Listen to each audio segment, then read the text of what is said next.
Hello, my name is Sierra Henderson, and I'll be explaining the GUI functionality, the graph by months option, and the EMA price prediction. Hi, my name is Marisela Miramontes, and I will be explaining the years available, the yearly graph, and today's prediction. Hi, my name is Gabriela Orteza, and I was responsible for the yearly bar chart, the quarterly bar chart, and the actual price from an online source. Basically, the way that the GUI works is that if the user selects commodity price indices versus individual commodity prices, the options for the analyze options changes. So say for example, if they select commodity prices indices, these are their options here. And if they select individual commodity prices, these are their options available. And also, if you notice, when I select the commodity price indices, this question, would you like to predict future prices, is disabled. And then when I select individual commodity prices, it's enabled. And this is to instruct the user to know that this option is only available for a specific individual commodity price. So now, if I select aluminum, which is available to be predicted, and the user decides to select yes, all of these buttons associated with the price prediction turns on, and then if I select no, it turns it off. But if I select an option that's not available for future predictions, this radio control is not even available for the user to select, but the question is still available because it's still inside of an individual commodity price. Okay. Hi, this is Marisela, and I'll be explaining how we got the available years for each commodity. So once the user inputs the commodity they're interested in, we added a code after each commodity that will give you back only the specific year that they're actually looking for. Or well, the start and end year. Okay, now I'll explain how we got our yearly graph.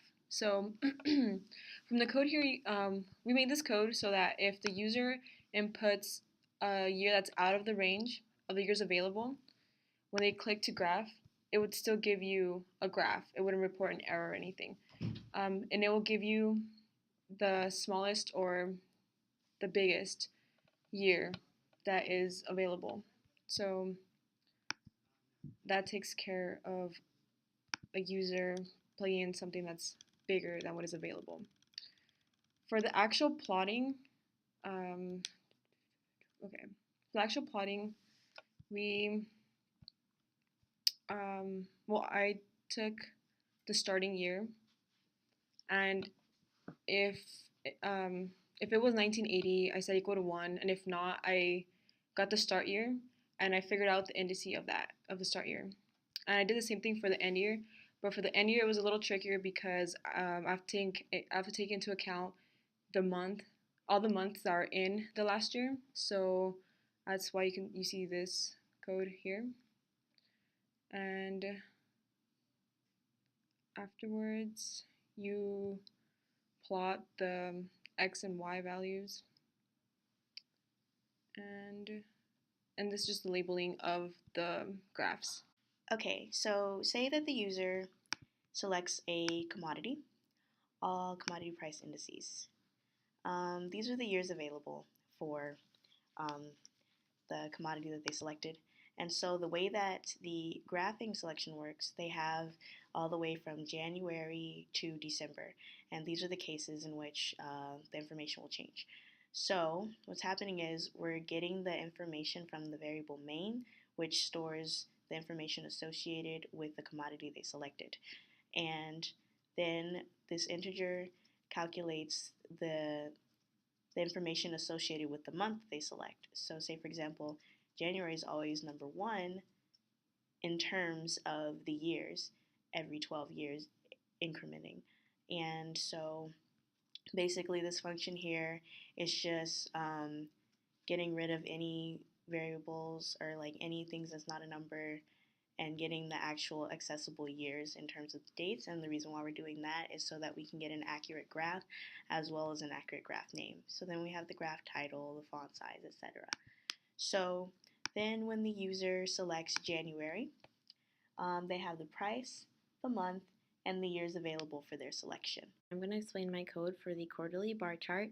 First, I used the get command to obtain the user input for the start year, and I did the same for the end year. Next, I used an if statement to apply a variable to the start year and the correlating end year here.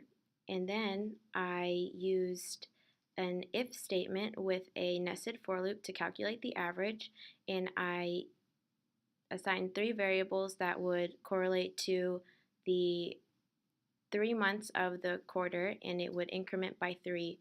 So the first quarter, second quarter, and third quarter, and fourth quarter of each year. And because 2013 is not a full year, I had to do a special case, and for every other year, it'll just execute the else case here. And I assigned the x of the bar chart as 1 to the length of the average and used the bar command to chart it and labeled the chart accordingly. And here's an example. I am going to graph coffee from the years 1980 to 2000, and there are the quarters.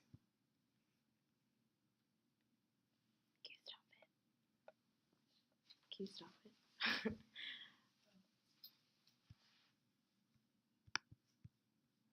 Price prediction. Okay, so with the price prediction, like I said in the functionality, it's only available for certain commodities. So for this case, we're going to select aluminum. So now this toggles this button. We can select things from it now. So yes, we want to predict. So when the user pushes to predict the price, it tells them the price of the.